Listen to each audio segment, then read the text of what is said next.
हसनपुर एक बहुत पुरानी बस्ती है। मैं एक खबर के अंदर ये जिक्र कर रहा था और लगभग ना तो 60 से 70 हज़ार की आबादी की यहाँ बात होती है और साथ ही साथ कुछ कारोबारों की भी बात होती है। मिली जुली संस्कृति है। हसनपुर दिल्ली से आने पर गजरोला वाया संबल रोड पर पड़ता है और बड़े हसनपुर के नाम से भी मशहूर है। मेरे साथ में मौजूद हैं पूर्व चेयरमैन हसनपुर नगर पालिका परिषद के कालू उर्फ राकेश बंसल। लगातार हसनपुर में घूम रहा हूं, जनता से बात कर रहा हूं और ये जानने की कोशिश कर रहा हूं कि 10-12-5 सालों के अंदर क्या बदलाव हुआ है। आप भारतीय जनता पार्टी के कार्यकर्ता भी हैं और साथ ही साथ एक समाज सेवी भी हैं। मैं एक तो सबसे पहले स्वागत करूँगा बंसल साहब, आपका स्वागत है भारत न्यूज़। धन्यवाद, बहुत बहुत धन्यवाद। मौका दिया आपने भारत न्यूज़ से बात करने का और टाइम भी निकाला। मैं इसके लिए थोड़ी सी बात करना चाहूँगा आपसे कि लगातार मैं कवरेज कर रहा हूँ और आप भी खबरें देख रहे होंगे। आज एक प्रोग्राम भी हुआ है भारतीय जनता पार्टी की ओर से और लगातार अन्य पार्टी भी इन्हीं के प्रोग्राम कर रही हैं। हम पिछली बार आए थे तो आपका इंटरव्यू किया था हमने और आपकी चेयरमैनी और वक्त की चेयरमैनी को लेकर बात की थी। उस समय से और अब तक क्या बदलाव आपके रहने तक हुआ है, थोड़ा इस पर बात करते हैं। बदलाव किस संबंध में? हसनपुर नगर में या हसनपुर विधानसभा? हसनपुर में। हसनपुर में कोई खास बदलाव नहीं हुआ है। जैसा मैंने छोड़ा था लगभग हालात बदतर हुए हैं। कोई भी नाला जहां मैंने छोड़ा था उसके आगे नहीं बन पाया है, न बढ़ पाया है। पानी की निकासी की समस्या बनी हुई है। मोहल्ला कास्तान में अभी पीछे जल भराव की समस्या गाय बगाए होती रहती है और बरसात में अगर पानी की समस्या होती है कोई बात नहीं, कई बार बगैर बरसात के भी उस मोहल्ले में पानी भर जाता है। उस समस्या के समाधान के लिए कुछ लोग मेरे पास आए और मैंने उसके समाधान के लिए नगर पालिका के कर्मचारियों को बताया और फिर अधिशासी अधिकारी को भी बताया कि इसकी समस्या का समाधान इस प्रकार संभव है। लेकिन मुझे ऐसा प्रतीत होता है कि अधिशासी अधिकारी नगर की समस्याओं को लेकर बिल्कुल उदासीन हैं। कहीं कोई उनका ध्यान समस्याओं के हल पर नहीं है। और एक कहावत है, जब घर का मुखिया किसी बात को अनदेखा कर दे तो उसके नीचे के जितने अधिक कर्मचारी होते हैं वो सब बेवकूफ़ हो जाते हैं। अच्छा, ये पक्ष और विपक्ष वाली बात भी हो सकती है। मैं थोड़ा ये जानना चाहता हूँ आपसे कि विधानसभा चुनाव बिल्कुल तैयार है, यहाँ तक कि एक पार्टी ने तो प्रत्याशी घोषित भी कर दिया है अपना। आपकी पार्टी भारतीय जनता पार्टी से कौन आ रहा है? देखिए, भारतीय जनता पार्टी से कौन आ रहा है इसका निर्णय पार्टी हाईकमान को करना है।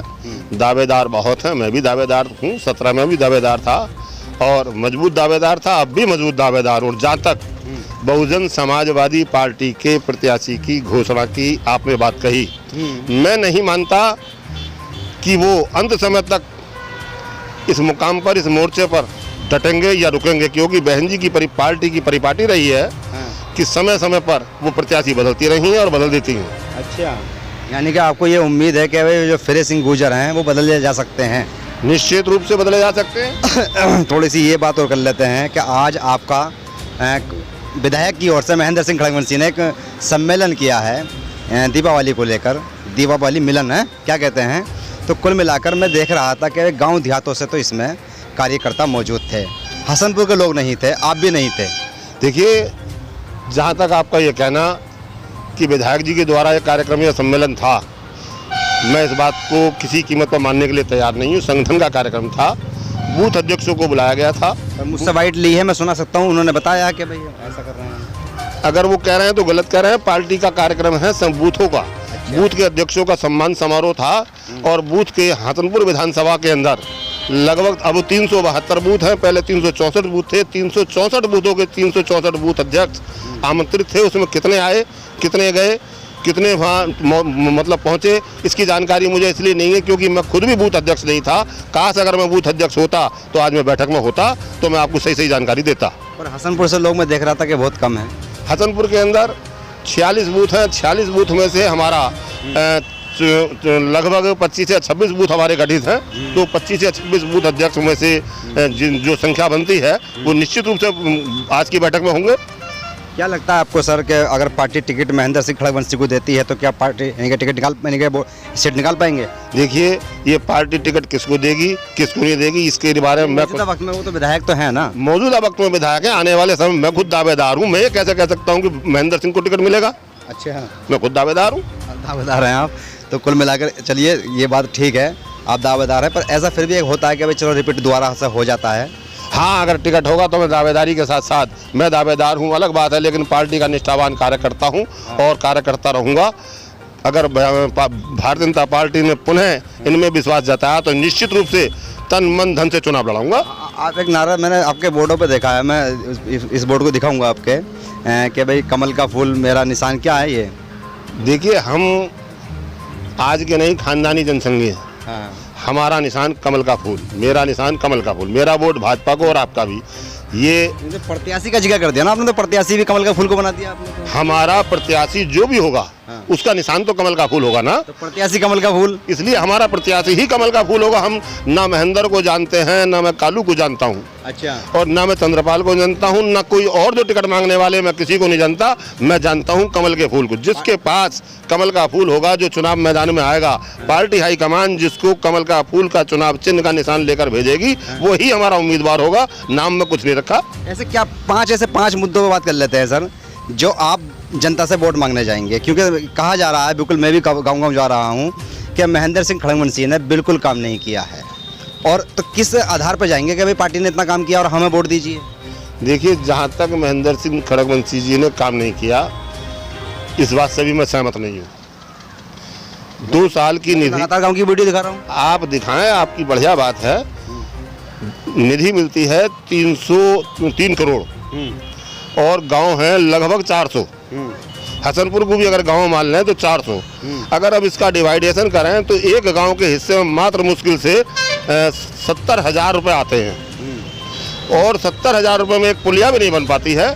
तो इसका श्रेय या इसका हम बुराई मौजूदा विधायक को ये कहकर दें कि विधायक जी ने काम नहीं कराया, इस बात से मैं सहमत नहीं हूँ। और इतने में भी लगभग 1.5 साल की निधि कोरोना काल में चली गई। विधायक जी के पास निधि थी नहीं। आप सारा दारोमदार निधि पे रख रहे हैं, बाकी योजनाएं भी तो बहुत सारी होती हैं विकास करने के लिए सर। जी, योजनाएं बहुत सारी होती हैं। योजनाएं अगर आपकी जानकारी में है, आप चैनल चला रहे हैं, तो मुझसे ज़्यादा बेहतर आप जानते हैं। जितने भी पैसे सरकार से और योजनाओं में और मदों में आते हैं, उन सारे मदों में से भी कटौती होने के बाद सरकार ने कोरोना काल में राशन बांटा है, अस्पताल बनाए, ऑक्सीजन प्लांट लगाए हैं। ये सारा और बहुत सारी योजनाएं जो सरकार ने कोरोना से बचाने के लिए। में कहाँ लगा ऑक्सीजन प्लांट? अपने सरकारी अस्पताल में विधायक निधि से लगाया, विधायक जी के पैसे से लगाया। पर कुछ दिन पहले मैं बता सकता हूँ आपको कि हसनपुर के लालबाग के अंदर एक लड़के की मौत से इसलिए हो जाती है कि उसको ऑक्सीजन नहीं मिली। जब नहीं था ना, अब 5-6 दिन पहले उसका उद्घाटन ही कल हुआ भाई साहब। अच्छा, कल मुहूर्त हुआ उसका, कल विधिवत रूप से शुरू हो गया। ऑक्सीजन प्लांट हमारे हसनपुर में लगाया, विधायक निधि से लगाया। और बहुत सारे काम इस तरीके हैं जो कोरोना काल के कारण नहीं हो पाए, जो होने चाहिए थे। अच्छा। और सरकार की जहाँ तक योजनाओं का, सरकार की कार्यप्रणाली का सवाल है, सरकार की बहुत जो योजनाएं आई हैं, एक से एक बढ़कर योजनाएं आई हैं, लेकिन उसमें मिलने वाली धनराशि जो स्वीकृत धनराशि थी, और काश कोरोना की महामारी हिंदुस्तान के अंदर जिस तरीके से फैली, अगर ना फैली होती तो क्षेत्र की और मतलब क्षेत्र का या विकास, यहाँ का विकास नहीं बल्कि पूरे क्षेत्र का, पूरे उत्तर प्रदेश का विकास और बहुत बढ़िया तरीके से होता। अच्छा, तो यानी कि फिर भी मैं तो ये समझ रहा हूँ ज़्यादातर कि थैले बांटने को ही विकास समझ लिया है या समझा दिया गया है। देखिए, एक परंपरा सी बना ली है। अब से पहले मुलायम सिंह के अखिलेश की सरकार में थैले बांटे गए, कि थैला, उस पर अखिलेश का फोटो था। अब ये भी साहब थैले बांट के अपना थैले पार्टी की तरफ से या विधायक के फोटो की तरफ लगाकर बांटे गए हैं।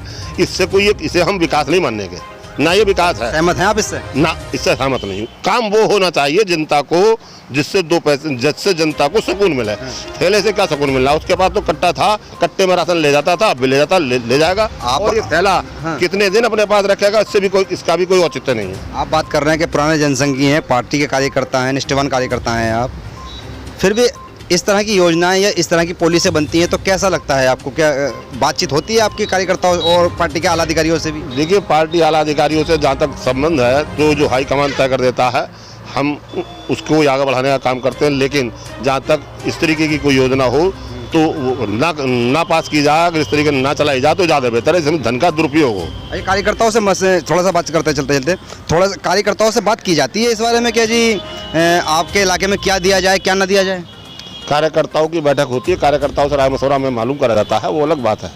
लेकिन जहाँ तक योजनाएं होती हैं, कार्यकर्ताओं को पार्टी की सरकार की योजनाओं को क्रियान्वयन करने की जिम्मेदारी होती है, और पार्टी का कार्यकर्ता होने के नाते प्रत्येक कार्यकर्ता का दायित्व बनता है कि उस योजना को जनता तक पहुंचाए।